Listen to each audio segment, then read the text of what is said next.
get this going, and I haven't named that yet. No, yeah, we'll figure swivel. We'll figure it out. Yeah. Well, welcome to ELL tutor training. This is going to be specifically about reading, writing, and grammar. So, oh my goodness, why is it? Be full screen, please. Okay, so talking a little bit about student writing lessons and reading lessons. So some questions that you might want to ask yourself about your learner before you kind of get started. Can your learner read and write in their native language? So I know this is something we do have experience with, and I have a lot of experience with this working with the kids in the schools. It's a common thing and something that you should just kind of know about. Are they familiar or comfortable with the Roman alphabet? If you have a learner who is, their primary language is Spanish, they're going to probably have an easier time kind of transitioning over to the English language because like the phonics are almost the same even. So when we have like those similar rules, it can grasp better. So having a little bit of background knowledge can really help as well. And then another question, just does the learner come from an educated background, or was it limited or interrupted? A lot of people come to the country because of like all of the push factors, so like war, famine, any kind of disaster. So was their education interrupted with that as well? Oh, I don't know why it keeps exiting me out of this, but that's okay. All right, so some effective reading and writing lessons. So much like the other lessons that you're doing, they should be learner-centered, based on the learner's background and knowledge of their own experience. Of course, we always want to make sure that it is appropriate to their language level. This can actually be very different based on domain. So, and by domain, I'm talking about that speaking, listening, reading, or writing. Someone's listening and speaking might be really strong in English, but their reading and writing might not match that. So we want to make sure that we kind of keep track of that as well. Should be contextualized, should be multisensory as well. I like to say that we learn about 20% of what we hear, 40% of what we hear and see, but we retain more when we're actually doing something. It's about more 80% of when we're actually physically touching something and getting those multiple modalities like engaged. And overall, lessons should always be organized but flexible, because we know plans are plans, but sometimes they go out the window. Okay, so I'm going to first kind of break this up into different sections. I'm first going to start with reading. So this is just kind of understanding of different reading. Now this is going to be a lot more like, I went to school for this stuff. So it's okay if you don't have to think about this at every single step of the way, but I wanted to give like a background of when I'm writing lessons or when I'm kind of making objectives for my students, these are the things that I'm thinking about. So first thing is like phonemic awareness. So that's the ability to kind of identify and manipulate the different phonemes in spoken words. So hearing those different sounds and being able to kind of connect them to other sounds. So for example, if I have a word like moon and I have a word like book, we're able to take, it's a 2 double O word, but they do sound different. So how can we match those, and where can we find patterns in other words? Then we have phonics. So phonics, understanding letter-sound correspondence to decode and encode words, vocabulary, of course, fluency, and comprehension. So, yeah. Okay, so alphabetics. So this is going to be definitely for our very beginning learners. This is where if we are not familiar with kind of the Roman alphabet, the Western style of reading and writing from left to right, we might want to start here first, understanding that little phonemic awareness instead, kind of those sounds. Then we want to look at some different word analysis skills. This is where phonics comes in, but also like word families and word parts. So like ing, s, the different sounds a letter Y makes, for example. And then we can kind of get into strategic decoding of these words after we've developed these skills. So as far as foundational alphabetics, so who needs this? So that's kind of why I mentioned we want to know where our students come from an academic background, because if students are not literate in their home language, we might want to try to focus more on those reading and writing skills, because if they don't have the foundations at all, we want to be able to start somewhere. And then students that have a language background that doesn't have a phonemic written system like English. And I'm going to show a couple examples on the next slide that it's pretty incredible how many languages don't have the same structure as English, so it can seem so foreign to someone else. So here's just some common examples. And this is like the Arabic alphabet. So some languages, they do have an alphabet, but obviously they look very different from ours. And some languages do have kind of a correspondence where, because the West has so much of an influence on the other parts of the world, there are a lot of languages that have started phonemically spelling words in other languages, so they have adopted that. Just something to keep in mind. I did put Chinese up here just because that is the language that I speak, and Chinese is very interesting because it's actually based on written pictures, and then it develops into these more modern characters. Chinese is a language that does not have an alphabet, so you might be starting with somebody that doesn't even have the same structure that we do. So, very interesting. So just something to always keep in mind, and whenever I'm working with a new student, I try to, I'm never going to know all the ins and outs of their language, but just kind of knowing what have they read in the past? What does it look like? That can really kind of help gauge me and know where can we start. Okay, so phonemic awareness activities, if you're looking to do anything like this is going to focus more on these oral skills, and then we can demonstrate how we can translate that concepts to print. So that can look like, we're learning new vocabulary words today. Repeat after me. And you're just isolating the sounds, getting comfortable with the speaking, and listening, of course, but then translating that to writing.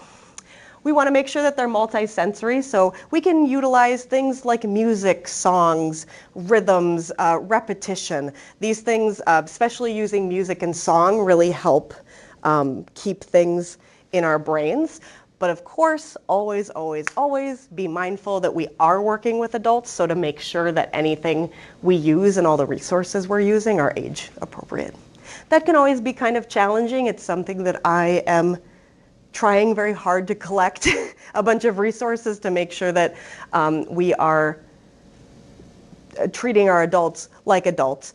But also it is sometimes the way that I would teach, like when I was overseas and I was teaching in a bilingual classroom, sometimes I would just say like, well, today we're first graders. This is what I learned in first grade. And we would learn like those grammar rules. And then to be the next week, okay, we're second graders now. And sometimes that's just how language works too. Sight words. Okay, so these words should be immediately recognized and understood. So sight words, of course, are those words that we want to be able to look at and just kind of know. But there are also a lot of words that don't follow the traditional English rules. I'm thinking, for example, the word of. So these words I find best practiced as kind of complete units, or they can be recognized by different shape, maybe the length of the word, letter combinations. Also knowing these can really aid students in comprehension and fluency. So when you're reading any given sentence, there's probably about 3 or 4 sight words in any given sentence. So if a student knows the vocabulary, they know kind of those main words, and it's just the sight words that are tripping them up, that can really help them. Now it's... Can you give me some examples? Like the. Yes, absolutely. So I actually do I'll kind of show you then too how I use this. So for adults, practicing with flashcards and then with progress monitoring checks is recommended. I'm going to show you what that looks like.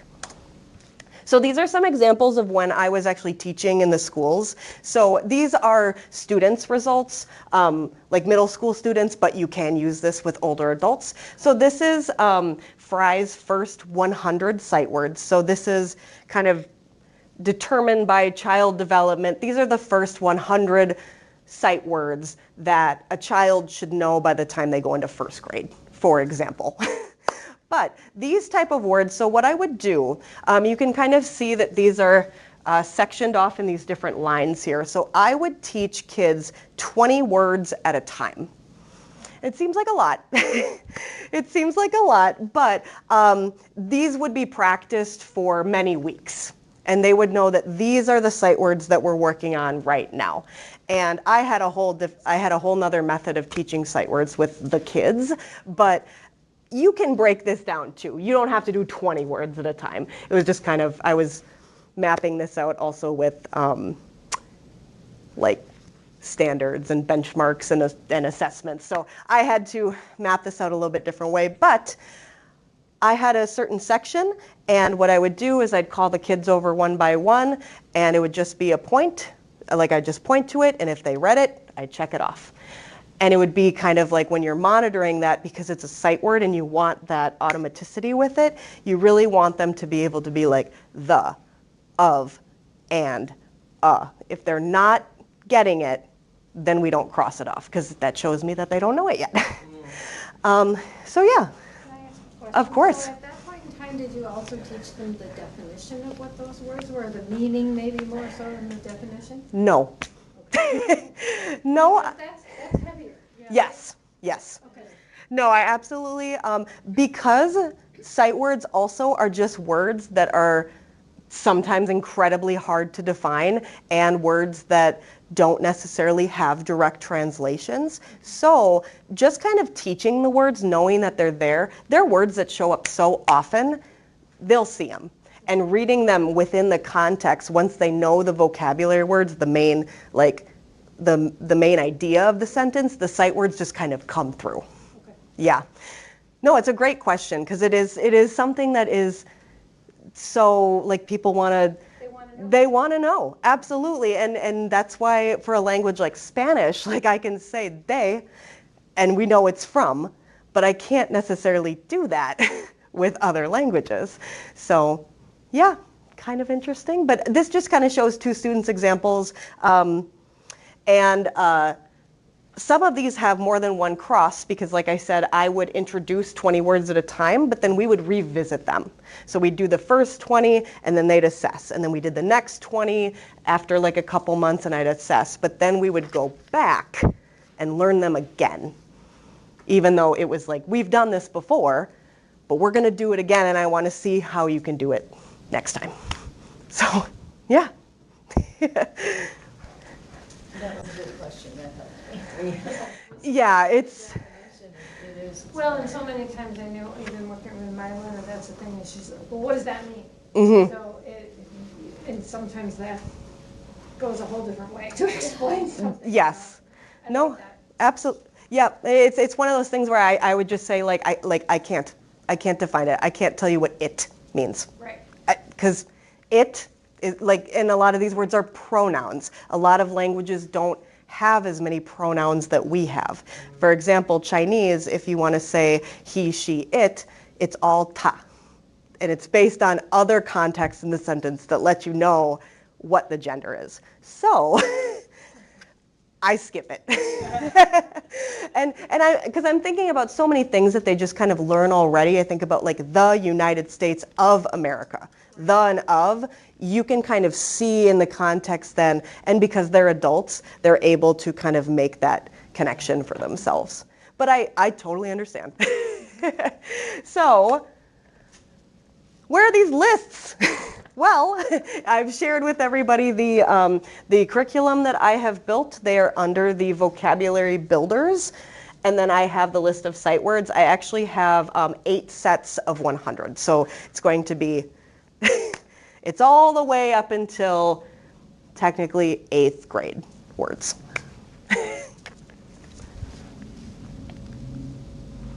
Okay, any other questions about this? So yeah, I just wanted to really quick emphasize again about sight words. The reason why they're sight words is because they are the words that just come up so often, but also a lot of them do not follow traditional English rules.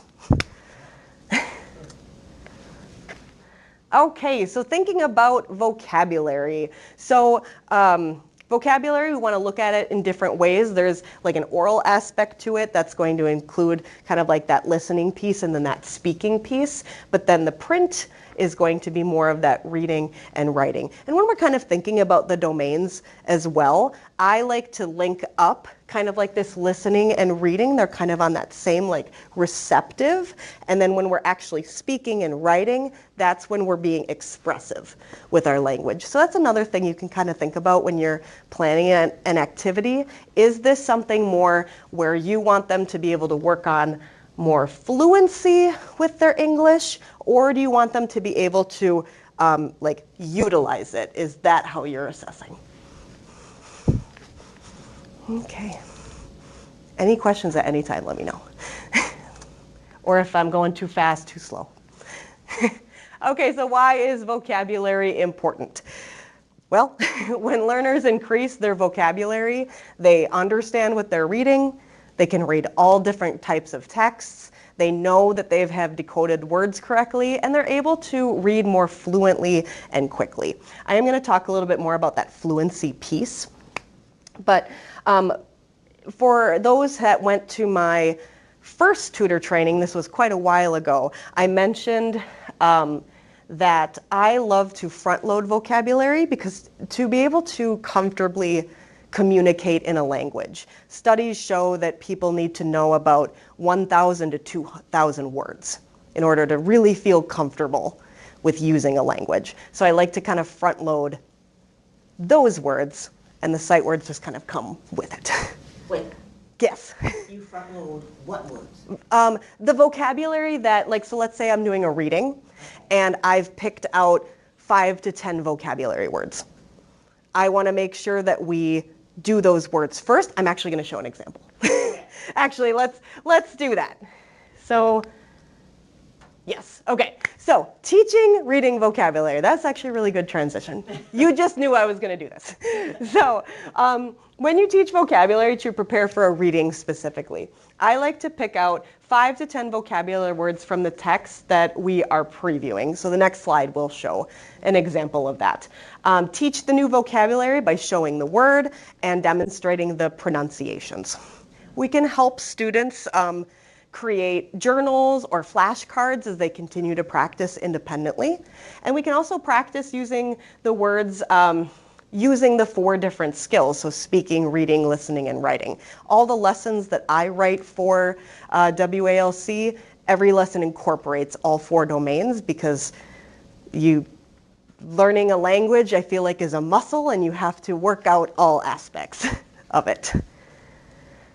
So here is an example of one of the lessons that I've created. So this is an introductory reading for Meet Maria. So I always have these pre-reading activities where first we just take a look at some words that I wrote within the reading that I think will be challenging, or I think they might have questions about. So what I do when I start is I take these words and I first just talk about the words. I don't tell them what they mean, I just say them. And I say, let's kind of put a number 1 to 3. How comfortable are you with these vocabulary words? So if I say the word immigrate, you're going to write a 1 if you don't know this word. You've never heard this word, you don't know what it means. 2, maybe you've heard the word, but you can't define it. You can't tell me what that word means. Or 3, oh, I know this word very well. I can use it in a sentence. Then we would kind of just isolate that to start. Then the next piece would be defining them. So we don't really have to worry too much about, oh, immigrate, what does that mean? What does that mean? We're going to get to that. Just hear it, say it, practice it, then we'll talk about what it means. Because then the next part after this is reading the words within a context of a story. So we can kind of break it down. So this front loading allows the learner to see the word, hear the word isolated, then build on the meaning by focusing on the definitions before reading the passage, and then that can really help them with their comprehension. Okay? And of course, by the end of a lesson like this, I don't expect every single student to now magically know the word immigrate and they can teach everyone about that word. But it's a way for them to go back then and review for themselves and break it down. So any questions about this at all? Okay. In our WLC curriculum, I have, well, many, many readings with this format, but Maria, there is a series of 20 stories. So, I just have a quick question. Of course. Something. So, do you have them say the word too? I mean, because part of it, okay. yes. Yeah, so usually this is a really popular format that we do at our AmCore classes. So our more advanced group, this is primarily how they do their learning because they don't have access to the screen that like my group has on the other side. I'm working with the more emerging learners. So this can be a little bit more of an independent activity with just the papers in front of them, and kind of what Matt, our other teacher, does, well, he'll be like, okay, let's start with our words first. Immigrate, and then they'll repeat, immigrate. And then next one, local, local, and then so on and so forth.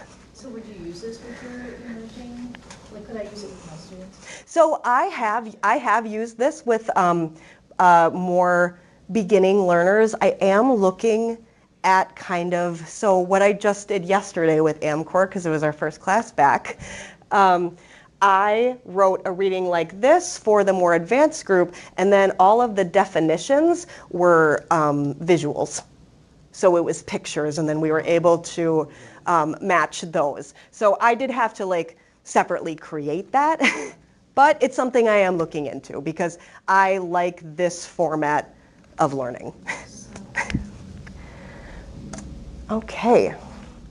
So understanding a learner's fluency. So what is fluency? That is the speed and ease that we read. And it can make reading more enjoyable. Like if you're kind of tripping up over every word you read, you're not going to enjoy it because you're not going to get it. So this can involve speed, but also accuracy and expressiveness. So practice fluency for sure, but do that after reading the text and checking for comprehension. Because fluency is very important, the ability to read a text confidently. But if somebody reads something and I say, what was that about? And they can't tell me, then what's the point of you being able to read that? Like, that's great.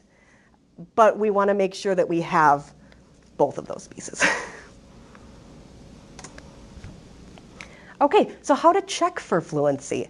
Now this is going to be a little bit more advanced. I used to be a reading specialist in Milwaukee. I would work with students that were under grade level, and this was kind of the method we would do to get them on track. So when I'm looking at a text, for example, independent level, this is when I would see a student be able to take a text and maybe only 1 in 20 words were challenging. They were pretty fluent with that text. They could comprehend like a majority, if not almost 100% of that, and they're able to work on fluency confidently outside of this. So I would be able to give this student a similar text, knowing confidently that they could take it home, read it, we'd meet again, and it'd say, show me how you practiced, and they would be able to do it. Now, instructional level, this is when maybe about 1 in 10 words are challenging. This is when we would want to make sure the text is kind of at an appropriate level for them. This is where we could be like, well, I noticed that you are understanding it, but not 100%. Maybe we want to look back at a different text, for example, or what other kind of background knowledge do we need to give you so that we can move forward kind of without so much tutor support. And then finally, the frustration level. That's if they're not getting it. So about more than 1 in every 10 words is challenging. That's already a red flag to me. If I give somebody a text and they're not getting it, then I just say, woo, next time, let's try something else. And now you're gonna have students that like really want to challenge themselves and read more advanced text. And I would have that all the time with like especially younger kids. They'd be like, no, I can definitely read this. I'd be like, well, that's not that's not really the point for you to just plow through this. I need you to be able to tell me what it means too. So, yeah. Okay, so recommendation for fluency activities. So 3 different types of reading. We have echo reading, duet reading, and choral reading. I do have examples of each. I'm going to play a very short little video. But echo reading, so a strategy where a reader repeats or echoes a text segment after a more experienced reader has read it aloud. So this is something I like to do kind of with more smaller groups if I have maybe a stronger leader reader and someone that wants to, or somebody that's kind of getting more on that level. I can maybe have my leader first, and then they can repeat the section. So I'm gonna just quick show this little video. It's about 21 seconds. Echo read is another strategy. Here, teachers will read something aloud to the students, and then they will echo it back as a whole class. This is a great strategy for all students to practice their fluency skills. Use echo reads to model vocabulary words, tone of voice, and fluency. Yeah. Sorry, that's about as loud as it goes. So she was just saying that like echo reading, kind of like when you're working with, kind of when you're, so the examples for before when I was talking about vocabulary, that would be an example of like echo reading. Immigrate, yeah. Also, she's just kind of saying exactly what's written here, so I don't have to play all these videos. Okay, so duet reading. This is a fluency strategy where the teacher and the student, they're gonna alternate reading aloud from the same text, maybe one word at a time. This allows for the teacher to model tone, fluency, and meaning, especially with error correction. So this can demonstrate the sound before correction is needed, especially if they're reading a text for the first time and they haven't read those particular words, but they're fluent enough in their phonics that they're able to do so. And then finally, choral reading.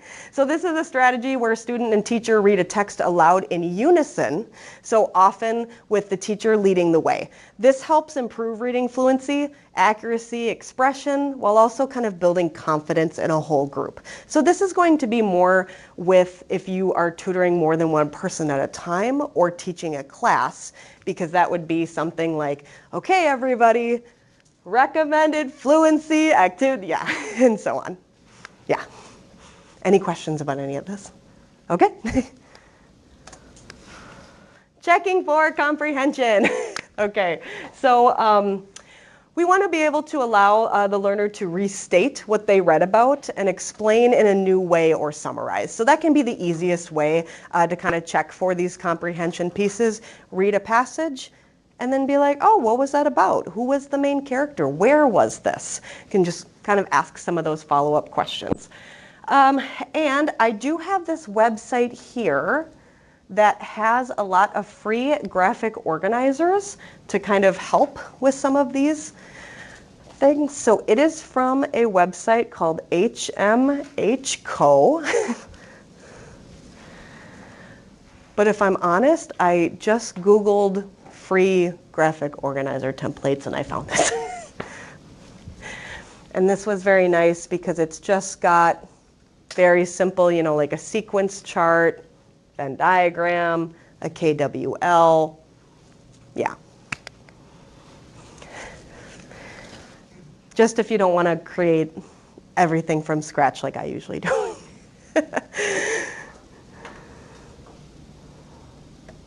Okay. Okay, so I'm almost done with reading here. The other sections are not this long, but reading is just such a huge part of all this. Okay, so components of a reading activity. So, and again, these are all suggestions. When I say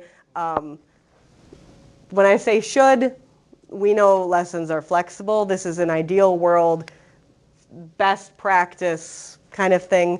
but before the student and tutor, they should kind of predict. So if there's in a text, if there's any pictures, if there's any headings, if there's any captions, maybe take a look at that. When I'm looking at especially like a more beginning reader book first, usually those have a lot of pictures in them. Sometimes we'll just go on a book walk. We'll look through the pages, be like, oh, what do you see? What do you think this is going to be about? And that can just kind of really gauge the concepts and understand what the student already knows, the background knowledge that they have. Then during this, the student should kind of read things in small chunks. You never want to just be like, okay, read this and read the whole thing. So we can kind of pause, check for understanding. You can ask questions throughout. And especially if you're working with 2D for the first time, you might want to facilitate this and kind of start showing them how to kind of ask these questions throughout. And then after the reading, both of you should check for comprehension and then apply the new knowledge.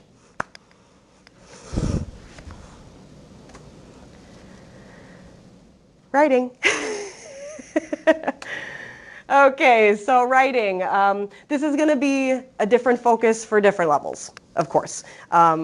If you are working with somebody that has definitely kind of a low beginning, you're going to be working on things more like letter formation, copying words in sentence, more of these like survival words, like where is the bathroom? Like those kinds of things. Hospital, help, doctor, more survival things. And then of course more like basic words. So we can kind of start with those sight words. Okay, so letter formation, if you are working on something like this, handwriting, provide a handwriting chart or packet. We can proceed from these large motor skills, so doing them like large and then being able to make them a little bit smaller. The thing that is very good about teaching writing but also can be a challenge is there is an order to how we write our letters. And so we do have a handwriting book that is available in our digital curriculum, and it does have the numbers and actually has a circle of where the pencil should go. So that's just something to keep in mind. But yeah, focus on printing first, so we don't want to be, we don't want to be doing anything extra with that. And then sometimes you might just want to start with the letters that the student needs or wants to write. For example, their name. Yeah. There is a way that technically letters that you should teach at a certain time when we think about child development, you're supposed to start with S and then A and then T, and then because of like the word families that are created. But sometimes I just start with A. So, but then of course, copy and repetition is the name of the game. These are just things that you have to practice over and over and over again.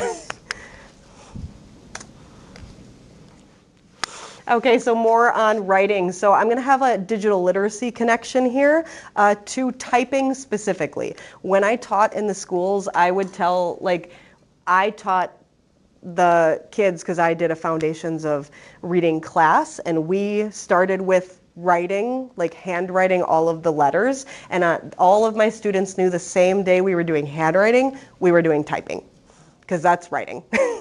So to me, I see typing as a part of it as much as paper to pencil, like in this modern world. And I needed to, it was my job as their case manager to make sure that they could use a computer. So these are some helpful websites if you are looking to teach somebody, or if somebody's looking to type. What I like about all of these is that they are pretty independent once they get it going. So this first one, this is more for my middle schoolers that I had. It's called Nitro Type. The faster you type, the faster your car goes. It's a little race. So I would have the kids, you can create an account, as a teacher, I created an account for all of them, and I could have them race each other. But that's for more of that. Typing.com, this, you can create a free account, and then it tracks your progress. So what I like about typing.com especially is that there are videos, and they really embed when you're learning. They have a keyboard and like these little ghost hands, and it shows where you do it, and they won't let you move on until you show enough proficiency. Then of course, Keyber.com and also Typing Club. Typing Club is pretty similar to Typing.com with that, but I really like Typing.com for its videos and its progress. Yeah. Okay, so of course, different focus for different levels. So then more the high beginning or low intermediate, that's where we want to work more on sentence completion, dictation, sentence composition, more basic grammar, and maybe beginning edits. I would love to do with my students, I love sentence correction. I'd write a sentence where there wouldn't be like the correct capitals, or there'd be a word missing, or something would be spelled wrong, no punctuation, and they have to fix it for me. And then if you are working with somebody that's more higher intermediate or advanced, you can work at paragraph composition, the writing process, different word choice, details, and then editing and revising. In the digital curriculum that I have, I do have activities for all of these and all of these levels. Okay, a closer look at grammar. Okay, so our learners, and just kind of everybody, especially with English, learn best when lessons are focused on contextualized activities based on someone's real life experience. For all of our AmCore classes, I'm writing a lot of things that are scenarios in a factory. So it's actually like applicable to their lives. I'm not writing stories about somebody going to the zoo because they're like, what? So we want to make it like applicable to their lives. Offer authentic communication practice. Focus on how to use the language. English is rules, and we have rules in the English language, but we want to make sure that we kind of want to focus on actually using it, not just the rule is, now goodbye. We should want to practice that. We want to make sure that they're hands-on, so using that realia. And then also that they're interactive. So learners and tutors should be able to talk and listen kind of equally throughout. And then encourage them to try new things and to make mistakes. I love mistakes. It's a part of learning, and something that I really worked on with my AmCore classes, that so many of them would be so scared to make a mistake, and I squashed that. We're all in this together. Woo, woo, woo, woo, woo, woo. Okay, so overall, when thinking about grammar, don't worry about becoming an expert. That's my job. So focus on the lesson objectives if you're using the WALC curriculum. So if you are using any of the materials I made, I have 2 different folders for grammar specifically, a beginning and a more intermediate advanced. Each lesson has all of the rules stated. They have all of the objectives already. You don't have to worry too much about that. Because honestly, the way that we learned English growing up as kids, we weren't taught every one of these rules. We were just taught it, and because it's our native language, it became normal. So the way that I've written it is going to be more appropriate for adults because it explains it in a way that adults can understand. You can use a textbook or, of course, like I said, the WALC curriculum that is available to you. Understand that grammar is patterns. There are rules. A lot of times I see people will put that one, there's always those photos where they're like this, where it's like all the words that are like EI, but then they're all pronounced differently. There are reasons for that.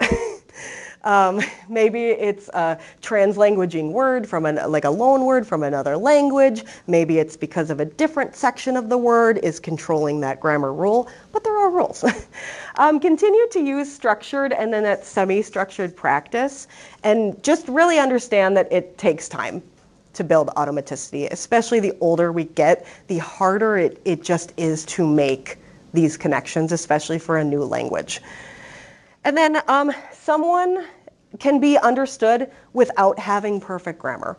That's something too that I feel like a lot of students are very nervous to speak English because they don't want to make any mistakes. But I always tell people English is a very understandable language. If somebody tells me bathroom, I can figure out they need to go to the bathroom. A language like Chinese, I can't just say the word bathroom and have it make sense because the word can mean a different word in a different context. So it's a very understandable language, and I try to make sure to tell people that just keep using it. Language is a muscle, and if we don't want to practice without making sure we're perfect every single time, then we're not going to grow. Okay, so here's just kind of showing what I was talking about before. If you do use some of our curriculum, this is a grammar lesson that I have created for the present progressive. So again, you might not know the present progressive. You might know that as just talking about things that are happening right now, the present time. And so I go through and I talk about all of the rules and how to form all of these things. So you don't have to worry about knowing the ins and out of it. I did that for you. And all of the student work has this presented. All of the learning objectives will be there as well. I wanted to make sure that people had the opportunity to kind of do that. But yeah. So if anybody needs anything like that. Also, every single grammar lesson, a majority of the lessons in there, they come with student work, a teacher guide that kind of helps you go through each section, but also there are PowerPoints with videos embedded to additionally help with these things. Okay. So I showed this at my last tutor training that was about pronunciation. And this I just kind of wanted to talk about again. So error correction. I do find that sometimes it's easy to correct. And that sometimes people want us to correct it. I guess it depends on your relationship with the student and what their goal is. But for me, this is kind of the chart that I've decided. So errors, if they're related to the lesson objective, if being able to pronounce those words is the main goal, well then you definitely should correct it because that's the objective. If it's not, you can save that for later. Just make sure if they are learning the word bicycle and they say like bicycly or something, but they know that those letters together are bicycle, you can save that for another time. If the goal of the lesson is accuracy, then yes. If the goal of the lesson is fluency, it's not really needed. But if the error is going to cause any type of confusion, or if it's going to be inappropriate or embarrassing, correct it. So, yeah. Thank you. Come on. Thank you. Does anybody have any questions about any of this? This was kind of a lot. So, And I can yap about education and grammar and all of this forever. So I try when I make these trainings, I try to give enough, but not too much, because it can be overwhelming.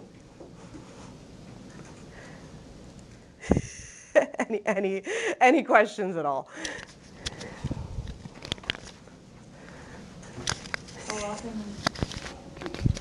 How often